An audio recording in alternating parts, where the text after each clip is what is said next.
Very warm welcome, David, to the show. It's great to have you on here. Thank you very much. It's actually wonderful to have a scientist on here, a PhD, a spiritual ally, as I like to call them, and you know, you guys are growing in number, which is fantastic. And a lot of people in the spiritual movement already believe in this stuff, but they've never really had the tools to kind of endorse it, have they? Really? Not really. It's great that a lot of stuff's coming out now, you know, which is really giving people a lot of kind of faith in themselves. Yeah, that's right. And we're not going nuts. Absolutely not, no. So anyway, before we get going, obviously the Mind, Body, Spirit people have very kindly put you my way. You are in London, I believe. Is it next week or 26th? It is, yes. Yeah. I'm doing a 2-hour workshop there. Exactly. So is that on the 26th of May? It's on the 26th, yeah. I'm really looking forward to it. I love when I do events in London, especially at the Mind, Body, Spirit Festival. It's one of my favourite things to do, actually. So, I mean, what are you talking about? Why kindness is good for you. It's a kind of workshop on all the different reasons, really, why being kind, showing caring behaviour, whether that's compassion or even counting your blessings, how that actually has an impact on the health of your body, so how it impacts your brain and how it impacts your heart, and even teaching some little techniques that actually can help people to generate those kind of health benefits in their own bodies. I know you've got quite a lot of books out there. You do 4 and counting. Yeah, it's fantastic. Because I've seen you speak. Actually, I think I see you 2 years ago, and what I found really interesting is because I always want to give the listeners some context around your background and where you came from. Because you were in the pharmaceutical industry, and you realised that placebos were working for people in quite a high percentage of cases. So I think just before we get going, if you could just sort of give people a bit of feedback on your background and what got you into the kind of spiritual thing and what pushed you to get the message out there, really. Well, really, what happened was I worked for one of the world's biggest pharmaceutical companies, and my main job was developing drugs for cardiovascular diseases, which is diseases of the heart. And I also worked a bit on cancer, but predominantly on the heart disease drugs. And what fascinated me is when we sent the drugs for medical trials, you might expect 80 people out of 100 to get better on the actual drug, or 70 people out of 100. But when we compared them with people who got placebos, which really, I mean, placebos generally are made of nothing more than sugar or chalk, blackboard chalk.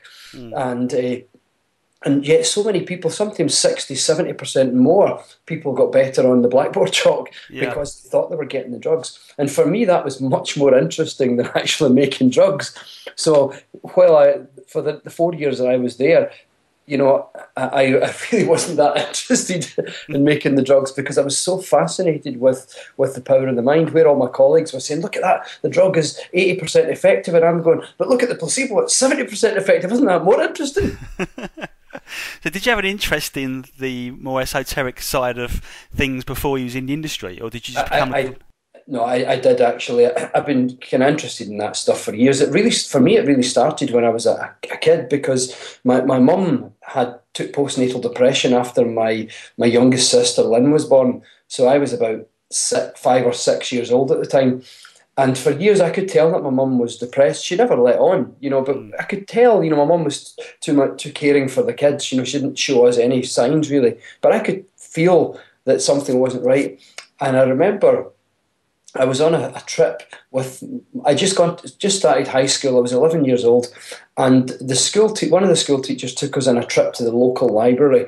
And I know this sounds a bit corny, but a book actually fell off the shelf, and I might have nudged the shelf or not, I don't know, but the book fell off, and it was called The Magic Power of Your Mind. And I thought, oh, that'll help my mum. Now, I just had a feeling it would help my mum, but having never been in a public library before, I didn't realise you were supposed to join the library and stamp the books out, so I just put it in my bag.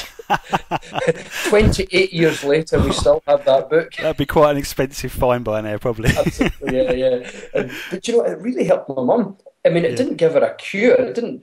erase any pain overnight, but what it did give her was inner strength and hope and determination that if she continues with a positive attitude, then she can get through pretty much anything. So I grew up in an environment where my mum would often use phrases like "it's the thought that counts," or "mind over matter," or "it's all in the mind," and all these kind of positive, emotive things, and I think that focus on the mind and power of the mind led me into reading stuff like paranormal things and ESP things, and even started reading some spiritual books. So when I joined the pharmaceutical industry, I guess it's absolutely no surprise whatsoever that the first time I got to see some medical trial results, I was more interested in the mind aspect than the actual drug aspect. So that's really, I guess, what happened that got me into it. Yeah.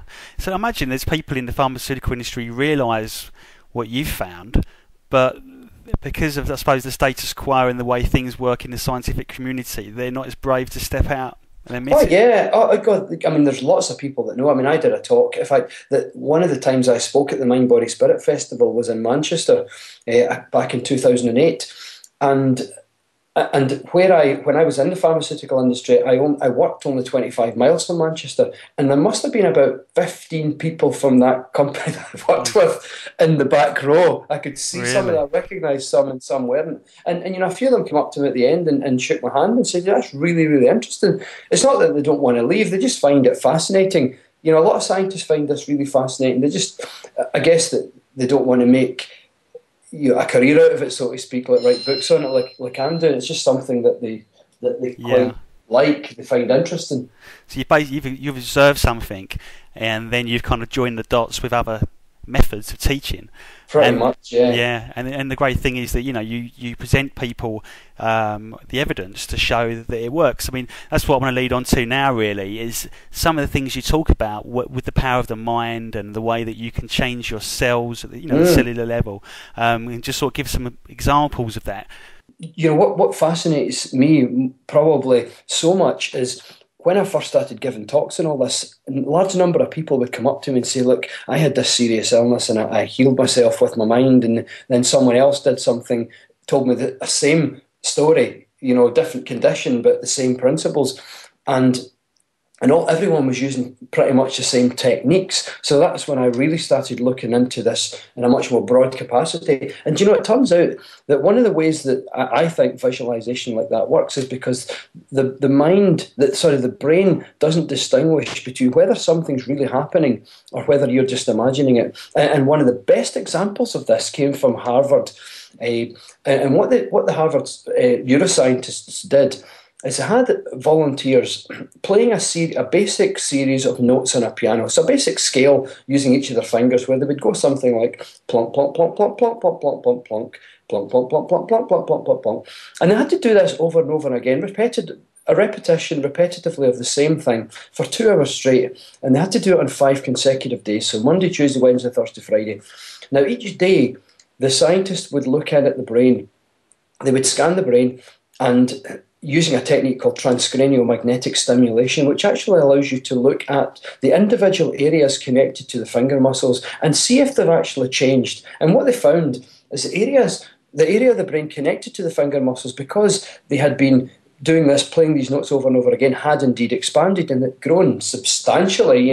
Some estimates are something in regions of 30 to 40 times increase in size.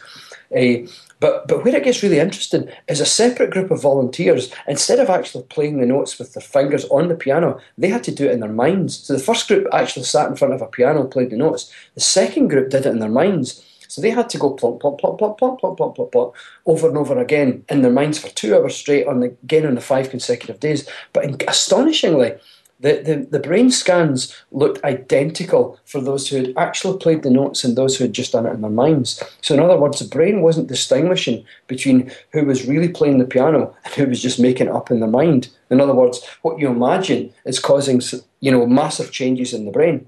Not just chemical changes in the brain, but actual structural changes in the brain. This is where the brain's structure is actually changing, in a sense like a muscle. Many neuroscientists use that analogy, that if you go to the gym, you exercise the muscle gets bigger, it also becomes more dense. So the brain is quite similar, that if you exercise certain parts of it, then those parts begin to grow. So it makes you wonder, because obviously if you do a lot of weight gain stuff, you need to eat a lot of protein and Yeah. the right diet. So I imagine, could you do the training in your head and then imagine that you're eating loads of protein as well? I wonder if that Do you know, that's a really good question, because actually many scientists have addressed really that exact thing.